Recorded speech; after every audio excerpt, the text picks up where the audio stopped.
well, chit-chat Kit Kats.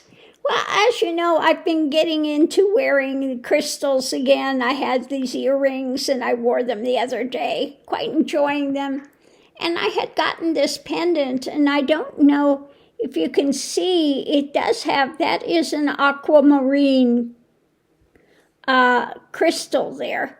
And here's aquamarine, and then it's got these other topaz pieces in it as well. But I really love this. I wish it would show. It is a blue color, but it's a light blue, so it's hard to see. But I do love this piece. And another piece I was looking for, finally found, was this one. It just showed up today. And this is a tourmaline. And I was looking for one that was in the blues and purples. Now, you can't see it well on here. I'm going to see if I can. There you can see it shining through a bit more. It's purple. Okay. And if you, Siri, turn off the flashlight. For all its beauty and splendor, the wilderness. I don't know this thing. Okay, if you see it in person, it shows more purple than it's showing on here. And if you hold it up to the light, you see the blues in there and this rubellite color. And it is done in gold. You know how hard it is to find anything made in gold anymore? So this is a piece I was really looking for. I'm getting into Mr. Mickey. Yes, he's crying because Pink Doggy is down there. But it goes really well with I bought this sapphire. It's a cashmere sapphire, and it really does match this tourmaline. Okay. Now you can't find the blue cashmere sapphires any longer. Those really, and I have seen a genuine cashmere in the blue. In Dubai, I saw one, and it is just like looking into velvet. It is the most stunning thing. And you can, once you see one,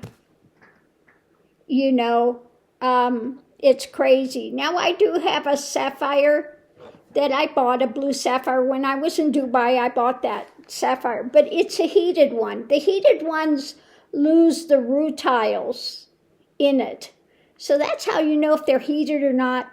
If it doesn't have rutiles, it means it's been heat treated, which most of them are. But it's a very nice dark blue color, but it's nothing like the genuine cashmere sapphires in that blue, which are just like velvet. I mean, you just want to be pulled inside of it. It is the most fabulous. So anyway, yeah, I do have, like I said, my other one, my cashmere. I don't know if you can see. It is that luscious purple color as well, and just goes with my tourmaline that I have been looking for. Now, I had bought one through eBay, and I sent it back because the guy, it was beautiful when he showed it up, but he did it in millimeters, not in inches, and the thing was like this little. Really, it was this tiny. So I sent it back. It was the colors I was looking for, but it was set in silver, and it was really, really tiny, so it's on its way back. And so I kept looking, and then I found this one, and I am loving it. So I'm kind of getting back into wearing my crystals and things. I do have a few really nice ones. He sent me, now the person I got this from sent me a couple of extra little pieces, a little piece of chrysoprase from Australian mine. This is also from Australia. And he sent me a little he sent me a little smoky quartz that's done in brass. He sent that as an extra little gift, which was so sweet of him to do.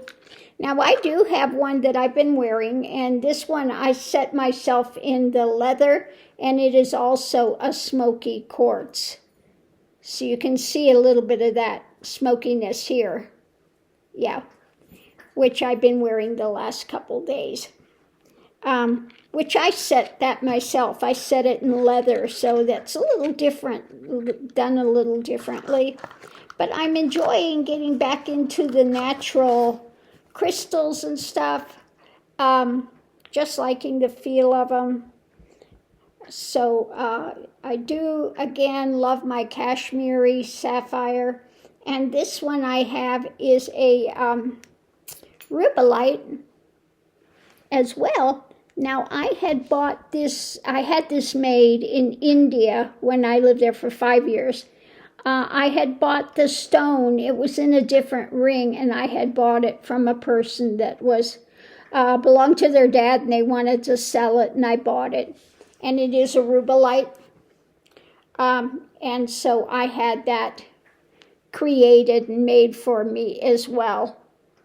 So, yeah, just enjoying those. And then this one is a Padparasha, which was something I had looked for as well.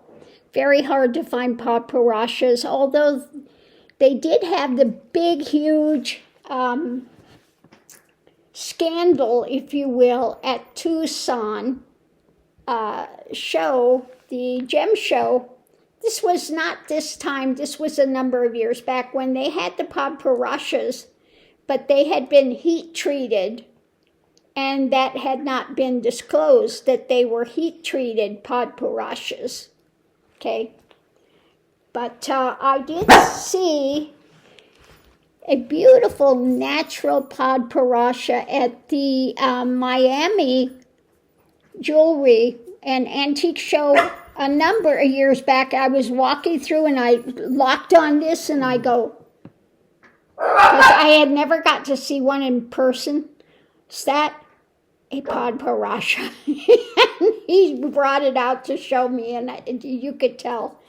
And it's this beautiful color between a pink and an orange. A genuine Padparasha is this lotus color between a pink and an orange, and they are fabulous but quite expensive. Very, very expensive to find the natural Padparashas in that color.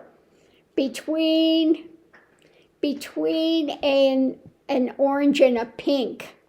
They are just, again, it's like the Kashmiri sapphire, blue sapphire, the genuine Padparasha. Once you see one, they are gems that are few and far between. Okay, very few and far between to find them. If you can even afford it, which is out of my price range for sure.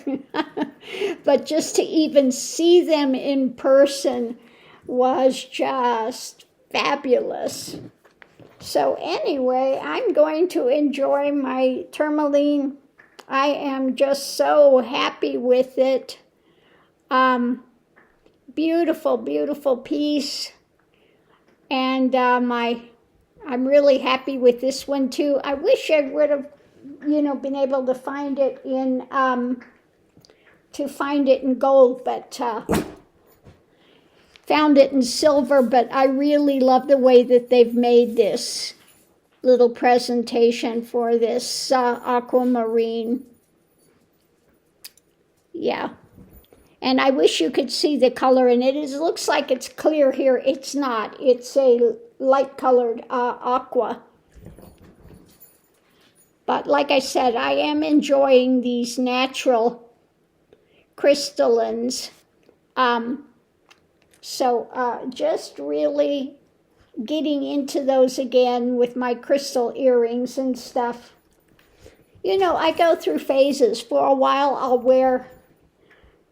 I'll wear jade Then I may go through and wear the turquoise for a time. Then I may go through and just wear the gold for a time. But now I'm in my crystal phase. I'm back to the crystal phase for a while.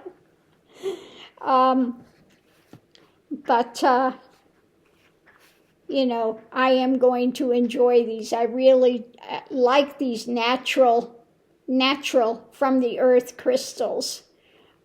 So, yeah, I'm going to enjoy these. I have a couple other things coming, a couple of watches, older watches. One is a 53, it was only made in the year of 53 in Omega. It's a men's watch, and it's got what they call the rhino ears of the lugs. So it's very cool. I like that. I wanted, you know, I have my really good watch, which I've had. This is a 1966 Rolex, which I've had for years and years and years and years. Okay. But I wanted some larger, a couple of larger watches. So I do have two coming, and that's the end of my watch extravaganza. I have also a Benrus coming, which is coming from Denver. Yeah, close by. The other one's coming from Pennsylvania, the other end of the thing. But the Benrus was probably one I'm going to be wearing a lot. It's a blue dial. I was looking for that blue, beautiful sky blue dial in the larger watch because I don't want to always be wearing this one. This is the Rolex, and it's got the mother of pearl face and everything. So it's a little bit fancier, you know, than I want to be wearing all the time. But yeah, it's a vintage as well. It's 1966. So it's the older one.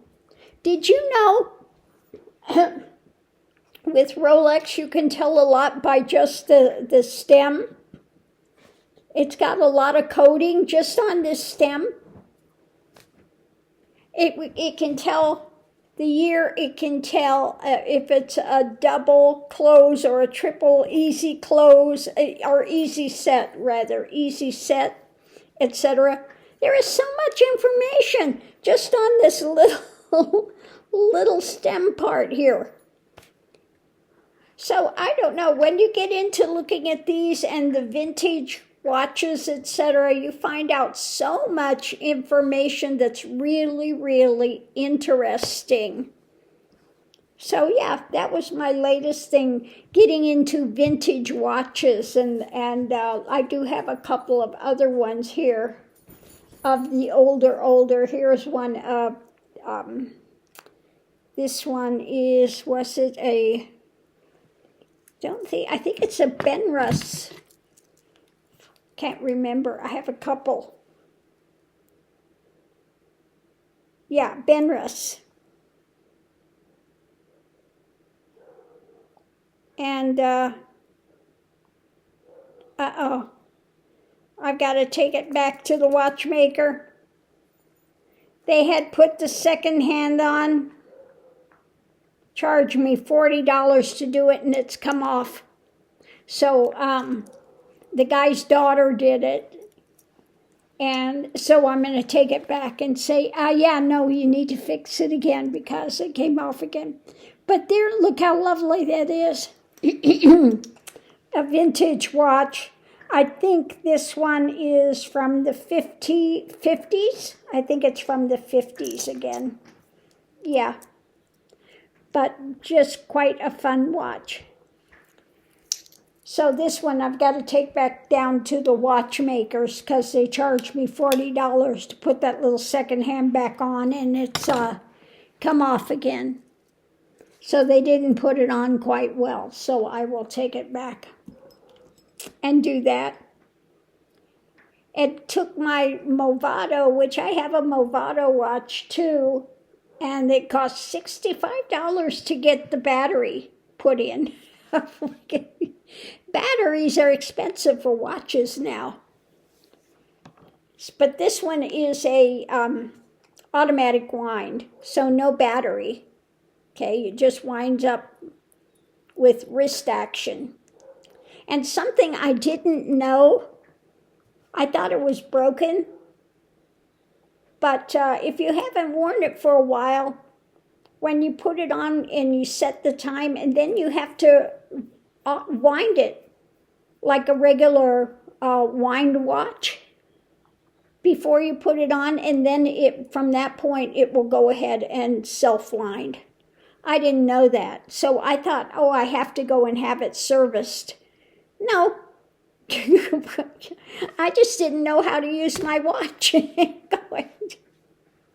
Can you imagine having it all those years and then not even knowing that? So I did find out, and once I did that wind, it works perfectly, keeping perfect time. And I've never had to have it serviced or anything. So yeah, crazy stuff. Anyway, on that note, I'll leave that here. I'm going to, like I said, really enjoy this. This is a beautiful piece, this tourmaline. And I wish you could see the colors of these. It's just not picking it up online well. But yeah, no, it's a beautiful purple color, the pinks and the blues together, and rubellite, called a rubellite. Yeah, very lovely. That note, I'll leave that here. We'll see you online.